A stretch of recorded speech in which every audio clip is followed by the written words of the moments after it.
में शिक्षकों की कमी बहुत हद तक दूर कर ली गई है, तो क्या सरकार विद्यालयों को इस संबंध में कोई निर्देश देगी? देखिए, अगर आप प्रश्न और जब मैंने व्हाट्सएप में इस मैसेज को देखा तो सबसे मैंने पूछा कि मैंने इसका रिकॉर्ड निकालिए, आप इसका आवेदन पत्र निकालिए और इसका बीपीएससी का इसका रिजल्ट निकालिए। दोनों मैंने देखा, आज सुबह ही मैंने देखा इसको। उसके बाद मैंने चेक किया कि देखा कि जब इनके रिजल्ट मैंने बीपीएससी से वाला रिजल्ट से देखा तो बीपीएससी ने लिखा है कि इनका कैटेगरी जो भी करके क्रॉस चेक करने में, तो सबसे पहले सक्षमता पास जो फीमेल टीचर है उसकी लिस्ट निकलेगी। उसके बाद फीमेल टीआरई 1 और टीआरई 2 हम लोग निकालेंगे और उसके बाद फिर हम लोग पुरुष टेकअप करेंगे। तो इससे ये है कि हम लोग हार्दिक बधाई देना चाहता हूं कि अभी बिहार दिवस हमारा संपन्न हुआ है और इसमें बिहार दिवस का शिक्षा पेवेलियन सर इस बार अपने नए कलेवर में था। शिक्षा विभाग द्वारा किए जा रहे नवाचारों को बहुत अच्छे ढंग से दिखाया गया वहाँ, और इस तरीके से काफ़ी लोग वहाँ इकट्ठे भी हुए थे। तो आप इस तरह के आयोजन को सर किस रूप में देखते हैं? देखिए, इस बार जो हम लोगों ने परिवर्तन किया था उसमें हम लोगों ने अपने उपलब्धि दिखाने से ज़्यादा हम लोगों ने बच्चों का जो रोल है या बच्चों का से लगाव जो है इस मेला का, उस पर हम लोगों ने ज़्यादा ध्यान दिया। और यही कारण था कि बच्चों ने बढ़ चढ़ कर इस मेले के इस उत्सव का आनंद लिया और उत्सव के उसका भाग लिया। आपने देखा होगा बहुत सारे स्टॉल में बच्चों ने अपने एग्जीबिशन लगाए और काफ़ी बच्चों की चहल पहल इस बार इस बिहार दिवस के स्टॉल पे रही और काफ़ी उत्साहजनक रहा कि बच्चे अपने अपने कला का प्रदर्शन कर सके, अपने हुनर का प्रदर्शन कर सके और साथ ही साथ शिक्षा विभाग द्वारा चलाए जा रहे विभिन्न कार्यक्रम और आयामों की जानकारी प्राप्त कर सके। सर, अब हम कुछ प्रश्न लेते हैं, कुछ स्थानांतरण पोस्टिंग से संबंधित भी कई प्रश्न हैं। सरकार शिक्षकों के स्थानांतरण एवं नए पोस्टिंग के लिए क्या कोई टाइमलाइन निर्धारित कर रही है? इस पर कुछ बताना चाहेंगे सर? देखिए, बहुत सारे आवेदन पत्र प्राप्त हुए हैं राज्य मुख्यालय में और बहुत सारे लोग आते रहे और इतनी बड़ी संख्या में लोग आए तो हम लोगों ने सोचा कि इन सभी के आवेदन पत्र हम लोग ऑनलाइन पोर्टल में प्राप्त करेंगे। कुल मिला के 1,90,000 आवेदन पत्र सभी प्रकार के प्राप्त हुए। फिर हम लोगों ने उसकी समीक्षा की कि किस प्रकार के आवेदन पत्र हैं और हम लोगों ने उसको देखा कि मोटा मोटी वो जो है ब्रॉडली वो 7 कैटेगरी के लोग थे। इसमें रुग्णता का इशू था, कुछ परिवार के लोग रुग्ण थे, कुछ अपने विकलांग थे, कुछ विडोज थे और कुछ हमारे जो पति पत्नी वाले मामले थे, जो पति और पत्नी एक साथ नहीं रह पा रहे हैं वो थे और बाकी दूर दराज के लोग थे। तो ये करीब 1,90,000 आवेदन पत्र थे। यदि 1,90,000 की संख्या को देखा जाए तो ये हमारे जो कुल शिक्षक की संख्या है करीब 5.5 लाख है। और एक बार में इसको करने में आप सोच सकते हैं कि कितना बड़ा चैलेंज है। तो हम लोगों ने कहा कि पहले इसको हम लोग फेज वाइज लेते हैं और हम लोगों ने इसको 7 जो क्राइटेरिया है उसको हम लोगों ने टेकअप किया। शुरुआती हम लोगों ने कुछ प्रोसीजर्स अडॉप्ट किए और फिर बाद में हम लोगों ने सोचा कि इसको कंप्यूटर बेस्ड फिटिंग जो भी लॉजिक है उसको हम लोग आके फिट करेंगे। तो सबसे पहले हम लोगों ने जो ऊपर के 7 कैटेगरी हैं जिसमें बीमारी का कारण है, उसके बाद उसमें जो लोग बीमार हैं, जिनके परिवार के लोग गंभीर रूप से बीमार हैं, पति पत्नी के जो मामले हैं, कुल 7 कैटेगरी के जो आवेदन पत्र हैं वो हम लोगों ने टेकअप किए और उस सभी को टेकअप करके हम लोगों ने एक मुश्त हम लोगों ने जिला आवंटन कर दिया, जो हाल ही में आपने देखा होगा कि बड़ी संख्या में एक सूची निकली है। उसके बाद अब बच गए हैं जो सबसे बड़ा कैटेगरी है, वो है दूरी वाला कैटेगरी है। जो पुराने जो 6 कैटेगरी थे उसमें भी हमने देखा कि बहुत सारे लोग मुख्यालय में आने लगे और बहुत सारे लोग ने अपने आवेदन पत्र देने लगे कि भाई हमारा नहीं हो।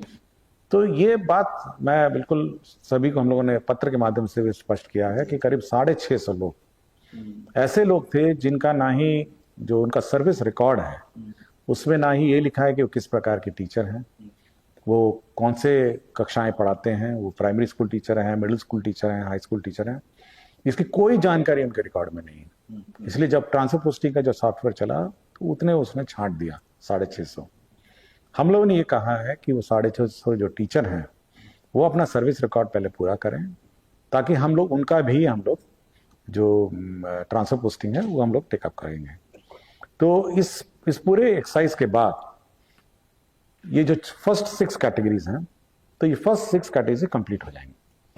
बच जाते हैं जो लास्ट कैटेगरी, सबसे बड़े कैटेगरी है, वो है जो दूरी वाले हैं, जो अपने होम डिस्ट्रिक्ट, जो अपने जहाँ पे जो इच्छिक डिस्ट्रिक्ट है उससे दूर है, और उसमें भी पुरुष हैं और उसमें महिला है। हम लोगों ने सबसे पहले जो टेकअप किया है वो है जो नियोजित सक्षमता पास जो टीचर हैं उसको हम लोग फर्स्ट टेकअप करें। महिलाएं फीमेल सक्षमता पास फीमेल है। ऑलमोस्ट मैंने लिस्ट हम लोगों ने फाइनल कर ली है, और आज शनिवार है, 1-2 दिन लगेगा उसको समीक्षा करके क्रॉस चेक करने में। तो सबसे पहले सक्षमता पास जो फीमेल टीचर है उसकी लिस्ट निकलेगी, उसके बाद फीमेल TRE 1 और TRE 2 हम लोग निकालेंगे, और उसके बाद फिर हम लोग पुरुष टेकअप करेंगे। तो इससे ये है कि हम लोग एक तो फेज वाइज देखते हैं, चेक करते हैं, फेज वाइज हम लोग चल रहे हैं।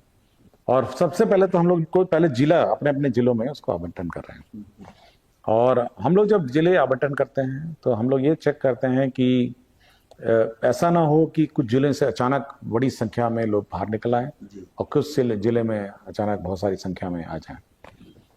उदाहरण स्वरूप जैसे मैं बताना चाहूंगा कि पटना जिला के लिए ऑलमोस्ट 20% आवेदन पत्र पटना जिला के लिए, और सभी लोग पटना जिला आना चाहते हैं, और वो भी पटना के नगर निगम क्षेत्र में आना चाहते हैं। तो हम लोग ये सब चेक करते हैं कि वास्तव में मतलब कितने लोग आ रहे हैं किसी जिला में और कितने लोग किसी जिला से जा रहे हैं। तो जब हमारे सिस्टम में हम लोग चेक करते हैं, जब हमारे सामने शीट आती है, तो 38 जिले से लोग जा रहे हैं और 38 जिले में लोग आ रहे हैं। तो पूरी संख्या रहती है कि कितनी संख्या में लोग जा रहे हैं और कितनी संख्या में आ रहे हैं। एक तो जिला का अपना बैलेंस बिगड़ना नहीं चाहिए, दूसरा है स्कूल का भी बैलेंस बिगड़ना नहीं चाहिए। पता चला एक स्कूल खाली हो गया और दूसरे स्कूल में जहां पे 5 शिक्षक की आवश्यकता थी वहां 8-10 हो गए, तो स्कूल का भी अपना बैलेंस नहीं बिगड़ना चाहिए। तो जितनी आवश्यकता है किसी स्कूल में उतने ही टीचर जाएंगे। तो हम लोग की ये पॉलिसी है कि जहां तक संभव हो, अगर वैकेंसी होगी तो हम लोग एडजस्ट कर देंगे उसी स्कूल में जहां पे आपने जिस पंचायत में आपने मांगा है। अन्यथा हम लोगों ने ये पूछा है एफिडेविट के माध्यम से भी कि उसके बगल में नियरेस्ट पॉसिबल डिस्टेंसेस पे हम लोग उसको एडजस्ट कर देंगे। और हम लोग का ये है कि जहां तक हम लोग पॉसिबल है, जहां तक हम लोग हमारी सिस्टम मतलब डामाडोल ना हो जाए या ये पूरी संख्या मतलब एडवर्स ना हो जाए, उतना तक हम लोग उसको एडजस्ट कर देंगे। और ये पूरी एक्सरसाइज 1,90,000 में होनी है। तो पहले जिला आवंटन होगा, फिर जिले के अंदर स्कूल का आवंटन होगा। तो सबसे डिफिकल्ट काम पहले जिला है, और कभी कभी देखते हैं कुछ जिले में नाम नहीं लूंगा कि वहां बड़ी संख्या से बाहर है, और कुछ जिले हैं जो बड़ी संख्या में वहां पे एंट्री हो रही है टीचरों की।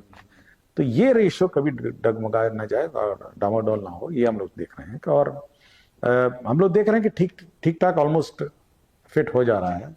और नियोजित महिलाओं का शुरू होगा, उसके बाद TRE 1 TRE 2 महिलाओं का टेकअप करेंगे, फिर पुरुष का टेकअप कर लेंगे। सर, एक मनीष कुमार सिंह है, राजकीय मध्य विद्यालय कुम्हैनी, रफीगंज, औरंगाबाद के। इनकी शिकायत है कि इन्हें जो जिला अलॉट किया गया है उनसे ये संतुष्ट नहीं है। ये कहते हैं कि मैं OBC का कैंडिडेट हूँ, पर ज़्यादा नंबर होने के कारण मेरा मेरिट जनरल कैटेगरी में बना दिया गया है। OBC का कैंडिडेट को हमसे कम नंबर लेकर उसको अपना जिला अलॉट कर दिया गया है। मेरा अधिक नंबर एवं OBC होने के बावजूद भी अपना जिला नहीं मिला है। देखिए, हम लोग का जो क्राइटेरिया है, जब हम लोग टेकअप करते हैं पोस्टिंग के लिए, हम लोग उस कैटेगरी को लेते हैं जो BPSC जिस कैटेगरी में रिजल्ट देता है। आप किसी भी कैटेगरी के मतलब कैंडिडेट हो, बट BPSC जो रिजल्ट देता है उसी कैटेगरी को हम लोग मान के चलते हैं। मैंने जब ये मेरे व्हाट्सएप पे आया था ये प्रश्न, और जब मैंने व्हाट्सएप में इस मैसेज को देखा तो सबसे पहले पूछा कि मैंने इसका रिकॉर्ड निकालिए आप। इसका आवेदन पत्र निकालिए और इसका बीपीएससी का इसका रिजल्ट निकालिए। दोनों मैंने देखा, जी। आज सुबह ही मैंने देखा इसको। उसके बाद मैंने चेक किया कि देखा कि जब इनके रिजल्ट मैंने बीपीएससी से वाला रिजल्ट से देखा तो बीपीएससी ने लिखा है कि इनका कैटेगरी जो भी कह रहे हैं ओबीसी या जो भी है, जी। और लेकिन इनका रिजल्ट उसने जनरल कैटेगरी में डिक्लेयर किया हुआ। तो जब हम लोगों ने पोस्टिंग शुरू किया तो उनको जनरल कैटेगरी का आधार पर मानते हुए हम लोगों ने कर दिया। इनका ये कहना है कि इनको ओबीसी सीट जो है वो मिलनी चाहिए, मतलब इनका मेन क्लेम। देखिए ओबीसी सीट मान लिया, आपके 50 सीट हैं, हम लोगों ने एक प्रेस रिलीज भी दिया हुआ है, कल ही हम लोगों ने एक बड़ा प्रेस, सो 50 सीट है और ओबीसी कैंडिडेट में 50 ओबीसी और 30 जनरल में उसने बीपीएस ने रिजल्ट दिया, हो गया 80। अगर मैं ऊपर से 50 को मतलब ओबीसी में डाल दूं तो जो 30 नीचे वाले जो हैं उनकी तो नौकरी चली जाएगी, क्योंकि उस कैटेगरी का पद ही नहीं है, उस कैटेगरी का पोस्ट ही नहीं है। इसीलिए हम लोग ये कहते हैं कि जो कैटेगरी में बीपीएससी रिजल्ट देता है उसी को आधार मान करके पोस्ट देते हैं। और यही विभिन्न मामलों में ऐसे ही निर्णय हुआ है, विभिन्न सर्विसेज में भी ये निर्णय हुआ है जिला अलॉटमेंट का, और बहुत सारे जितने भी रूलिंग्स हैं ये सब इसी आधार पर है।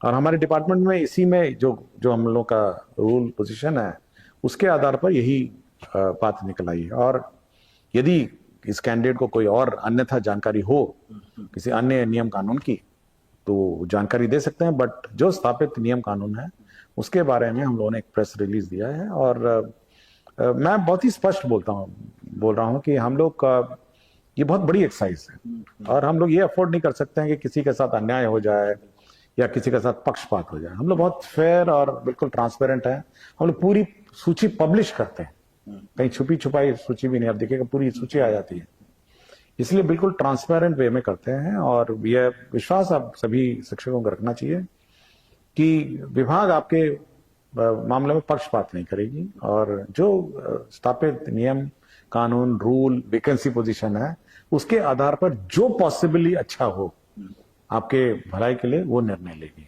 आपको कष्ट देने का, मुझे किसी टीचर को कष्ट देने का कोई इच्छा नहीं है और मैं चाहता हूं खुशी खुशी वो पढ़ाएं।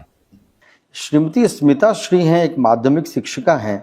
इनका कहना है कि पोस्टिंग के लिए कुछ ऐसे शिक्षक जो विकल्प का चयन ही नहीं कर सके, तो ऐसे में क्या उन्हें आश्वासन के अनुरूप गृह जिला मिलेगा या फिर उनका जिला आवंटन किस प्रकार से? देखिए हम लोग जब आवेदन पत्र देखते हैं तो इतना आधा अधूरा आवेदन पत्र फिल्ड होता है, किसी ने जिला दिया, किसी ने ऑप्शन दिया, किसी ने कुछ भर दिया, पता नहीं कैसे भरा जाता है, बट बहुत सारी गलतियां रहती हैं। और हम लोग का ये है कि ये कंटिन्यूस प्रोसेस है, लोगों से आवेदन लेना, उनका पोस्टिंग करना, ये कंटिन्यूस प्रोसेस है, ऐसा नहीं है। अभी 1,90,000 पे हम लोग कंसंट्रेट कर रहे हैं, किंतु ये जब एक्सरसाइज कंप्लीट हो जाएगी तो फिर आगे भी आवेदन पत्र लेते रहेंगे। तो ये ऐसे किसी को निराश होने की जरूरत नहीं है कि ये अंतिम मौका है उसके बाद नहीं होगा। जब मौका आएगा, जब आवेदन पत्र प्राप्त होंगे तब वो अपना एप्लीकेशन दे सकेंगे। एक श्रीमती स्मिता सिंह शिक्षिका रामजी चक पटना की हैं। इनका कहना है कि सर, हमारे राज्य में बड़ी संख्या में शिक्षकों की नियुक्ति होने के बावजूद शिक्षकों का वितरण असामान्य है। मेरे विद्यालय में कुल 9 शिक्षक हैं एवं लगभग 1000 बच्चे नामांकित हैं। तो इस परिस्थिति में राज्य सरकार शिक्षकों के समान वितरण रैशनलाइजेशन के संबंध में क्या विचार कर सकती है? देखिए मैंने पहले ही कहा कि जब हम लोग पोस्टिंग ट्रांसफर करते हैं और जब टीचर का फ्लो होता है वो मतलब वो ऐसा ही एडवर्स ना हो जाए कि कुछ जिले से टीचर्स बाहर आ जाएं और कुछ जिले में ज्यादा टीचर हो जाएं, या कुछ स्कूल से बाहर आ जाएं और कुछ स्थानों पे ज्यादा टीचर हो जाएं। तो ये रैशनलाइजेशन पर बहुत हम लोग मतलब ध्यान दे रहे हैं कि ये गलती नहीं होनी चाहिए, मतलब दिस शुड नॉट हैपन। और हम लोग देख रहे हैं कि देखिए 2 प्रकार का हम लोग रैशनलाइज करते हैं। एक तो इंटर डिस्ट्रिक्ट, एक जिला और दूसरे जिले के बीच में बराबरी का भाव हो, जितने पटना जिला में टीचर हो उतने ही अररिया, पूर्णिया या भागलपुर में हो, और स्कूल में भी एकरूपता होनी चाहिए। अगर 1000 बच्चे हैं तो 40 के हिसाब से ज्यादा टीचर होना चाहिए। तो जो इंट्रा जिला है, जो जिले के अंदर के टीचर का अनुपात है, वो हम लोग प्रथम ट्रांसफर पोस्टिंग में तो देख लेंगे, मतलब मोटा मोटी हम लोग को पता है कि कितने बच्चे हैं क्या है। लेकिन ये जिला स्तरीय स्थापना समिति का भी दायित्व है, जिसको डीएम अध्यक्षता है, कि वो ये इंश्योर करें कि इनके स्कूल के अंदर, उसके जिलों के अंदर जो टीचर और स्टूडेंट अनुपात बराबर है। अगर थोड़ा दाएं बाएं चला गया हो तो उसको करेक्ट करें। वो जिला स्तरीय स्थापना समिति है। प्रथम पोस्टिंग हम लोग करेंगे, लेकिन उसके बाद इन्हीं की जवाबदेही है कि अपने जिले के अंदर इसको आप नॉर्मलाइज करके उसको ठीक रखें। सर, एक ऐसा कई लोगों ने प्रश्न भी किया है कि इसमें प्रारंभ में ऐसा माना जाता था कि बिहार के बच्चे गणित की मूलभूत संक्रियाओं को हल करने में अन्य राज्यों की तुलना में ज़्यादा अच्छे होते हैं, परंतु एससीईआरटी द्वारा एवं कई अन्य संस्थाओं द्वारा समय समय पर कराए गए उपलब्धि सर्वेक्षण में यह देखा गया है कि बच्चे गणित विषय की मूलभूत संक्रियाओं यथा जोड़ घटाव गुणा भाग की संक्रिया को बेहतर ढंग से अभी नहीं कर पा रहे हैं। क्या सरकार कक्षाओं में गणित विषय को बेहतर करने के लिए कोई सार्थक प्रयास कर रही है? देखिए, ये आर्यभट्ट की भूमि है और जो शून्य है वो उसका आविष्कार इस भूमि पर हुआ। और मेरी जानकारी में बिहार के जो बच्चे हैं गणित उनका बहुत स्ट्रांग होता है। लेकिन जब अंक हम लोगों ने एग्जामिनेशन लिया और हम लोग जब सर्वे करते हैं तो देखते हैं कि गणित इनका अब थोड़ा कमजोर पड़ रहा है। और आपको याद होगा कि हम लोगों ने जनवरी महीने में 100 दिन का हम लोगों ने एक्सरसाइज दिया था कि किसी भी हालत में आप बच्चों को 100 दिन गणित और रीडिंग, मैथमेटिक्स और रीडिंग आप पढ़ाएंगे और रिवाइज कराएंगे। हो सकता है कि थोड़ा कम पड़ गया हो, लेकिन अब गणित पर ज़्यादा हम लोग जोर देंगे। मतलब ये एक विषय है कि गणित पे हम लोग मतलब और ज़्यादा परीक्षाएं लेंगे और रिवीजन कराएंगे और ये इंश्योर करेंगे कि बच्चे गणित जो है, जिस स्तर का गणित होना चाहिए, पढ़ाई होनी चाहिए, उस स्तर का गणित की पढ़ाई हो। तो हम लोग अब रिवीजन, जैसे कि आपको जानकारी होगा कि अप्रैल महीने में हम लोगों ने केवल रिवीजन एक्सरसाइज रखा है, केवल रिवीजन, ओनली रिवीजन, कि आप केवल रिवाइज करिए पिछले साल का। और अप्रैल के एंड में फिर गणित का परीक्षा होगा, गणित का रीडिंग का फिर परीक्षा होगा। और अब हर बार मतलब रेगुलरली गणित का एग्जाम होगा हर महीने कि भाई गणित आप you will have to study. गणित और रीडिंग ये दो चीज है जो विभिन्न सर्वे में हम लोग को कहा गया है कि आप इस पर ज्यादा जोर दें ताकि बच्चे अच्छा करें।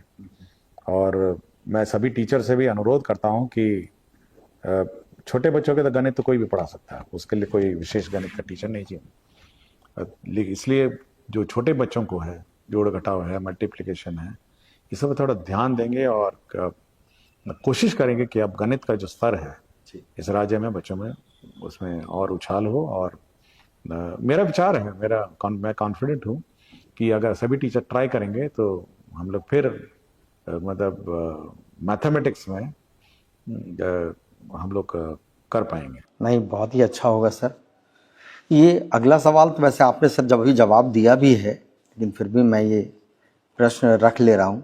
असर सर्वेक्षण में यह देखा गया है कि पिछले कुछ समय में बच्चों के उपलब्धि में 7% तक की वृद्धि हुई है, परंतु सर्वेक्षण बताते हैं कि अभी भी बच्चों की उपलब्धि हिंदी विषय में खास तौर से पढ़कर समझने के कौशल में अच्छी नहीं है। क्या विभाग इस पर कोई विशेष योजना? मैं वही कहा आपको कि ओवरऑल तो हम लोग अच्छा कर रहे हैं जी। अगर आप मैट्रिक का या आईए का रिजल्ट देखें तो हम लोग we are doing better than last year से अच्छा कर रहे हैं। लेकिन जब सब्जेक्ट वाइज हम लोग देखते हैं ना तो उसमें हम लोग को ये प्रॉब्लम आ रहा है। और मैं टीचर्स से बार बार कह रहा हूँ, बार बार कोशिश करिए कि बच्चों को पढ़ना सिखाइए। रीडिंग कैपेसिटी, रीडिंग कैपेसिटी वो तो क्लास 1, 2, 3 से शुरू होगा, तो रीडिंग कैपेसिटी उसका बढ़ाइए कि बच्चे अच्छा रीडिंग करें। और साथ ही साथ ये कोशिश करिए कि बच्चे मतलब मैथमेटिक्स जो है, मैथमेटिक्स में ये सुधार हो। सर, इसी में एक प्रशिक्षण से संबंधित है, इन्हीं छोटे बच्चों के जो शिक्षक हैं उनके लिए, फाउंडेशन लिटरेसी न्यूमरेसी के लिए इनका पूछना है। प्राथमिक शिक्षक है नवादा के सर, 6 दिवसीय प्रशिक्षण को और अधिक प्रभावी बनाने के लिए क्या एक foundation literacy numeracy specific module से पेडागोजी संबंधित प्रशिक्षण दिया जा सकता है? साथ में क्या इनका समय समय पर ओरिएंटेशन या उन्मुखीकरण भी किया जाए टीचरों का? देखिए, हम लोग कोशिश कर रहे हैं कि जो FLN बेस्ड टीचिंग है आपने देखा होगा इस बार बिहार दिवस में एफएलएन बेस्ड एग्जीबिशन भी हुआ था राइट। और सभी टीचर्स अपना एफएलएन किट लेकर आए थे और उन्होंने प्रदर्शन किया था।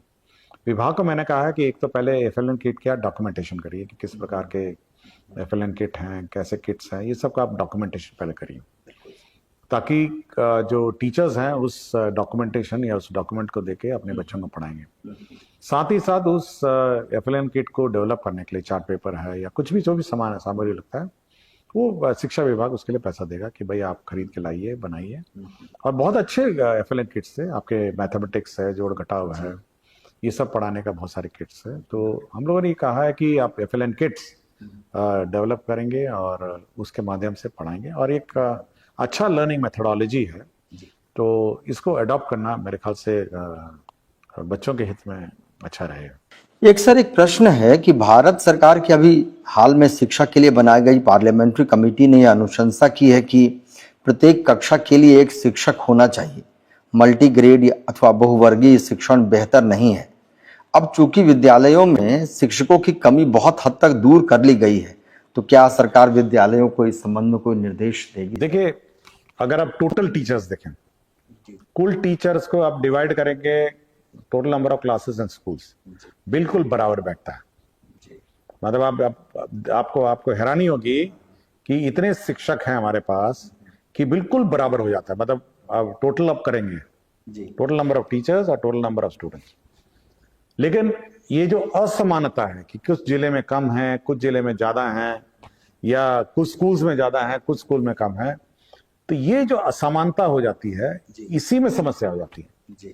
तो हम लोग ये कोशिश कर रहे हैं कि स्टूडेंट टीचर क्लासरूम ये रेशो बराबर हो जाए ताकि कम से कम हर कक्षा का एक टीचर हो जाए। ये मल्टी ग्रेड की एक आधा फर्स्ट क्लास और आधा सेकंड क्लास ना चले। मतलब क्लास 1 है तो क्लास 1 चले, क्लास 2 है तो क्लास 2 चले। सर एक आखिरी सवाल है। एक नारायण झा शिक्षक हैं उच्च माध्यमिक विद्यालय करहरा बेनीपट्टी के। इनका कहना है कि कक्षा 1 से 12 में पढ़ाए जाने वाले सिलेबस अंतर्गत प्रत्येक विषय पाठ्य पुस्तक का अद्यतीकरण यानी रिवीजन का कार्य अनिवार्य लग रहा है। क्या शिक्षा विभाग इस संबंध में कोई कार्य कर रही है? देखिए, हम लोग इस साल हम लोगों ने लास्ट ईयर हम लोगों ने सिलेबस रिवाइज कर दिया है और जो नए किताब हैं तो रिवाइज सिलेबस पे हैं जो अभी छपे हैं और एक तरह से विद्यालय में है, किंतु अभी रिवीजन चल रहा है तो इसलिए रिवीजन एक बार खत्म हो जाएगा तो स्कूल में यही उपलब्ध है, बढ़ जाएगा।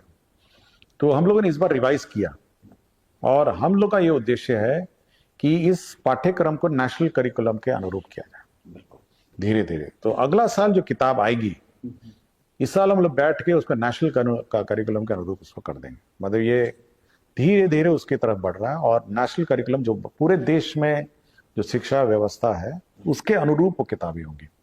हम नहीं चाहते हैं कि किसी मतलब कि वहाँ उसमें हम लोग पीछा हो जाए और हम लोग रिवाइज कर रहे हैं और 2-3-4 महीना हम लोग वही रिवाइज करेंगे और प्रिंटिंग में भी चली जाएगी। तो 1 अप्रैल 2026 की जो किताबें हैं वो नेशनल स्टैंडर्ड्स पर आधारित होंगी और हमारे बच्चे उस स्टैंडर्ड पे पढ़ेंगे। और हम लोग बिल्कुल इस बार रिवाइज, इसलिए हम लोग का उद्देश्य है कि पहले पिछले साल का कोर्स का रिवाइज करेंगे, नई किताबें इस बार सब्जेक्ट वाइज चैप्टर वाइज हर महीने पढ़ाएंगे और धीरे धीरे करते करते हम लोग उसकी नई किताब की ओर बढ़ेंगे। तो मैं उम्मीद करता हूं कि जो टीचर्स हैं हमारे, तो इस हम लोग का जो प्रयत्न है कि हम लोग नेशनल लेवल पे एक रूपता लाएं और एक राष्ट्रीय स्तर का जो एजुकेशन करिकुलम है उसके रूप हम शिक्षा दे पाएंगे। मेरा पूर्ण विश्वास है कि टीचर्स हमारा साथ देंगे और इस साल मेहनत करेंगे। और मैं पुनः सभी को इस नए शैक्षणिक सत्र के लिए मेरी बच्चों को और टीचर्स को शुभकामनाएं और मैं सभी टीचर्स का सहयोग चाहता हूं और मेरी शुभकामनाएं। नमस्कार। बहुत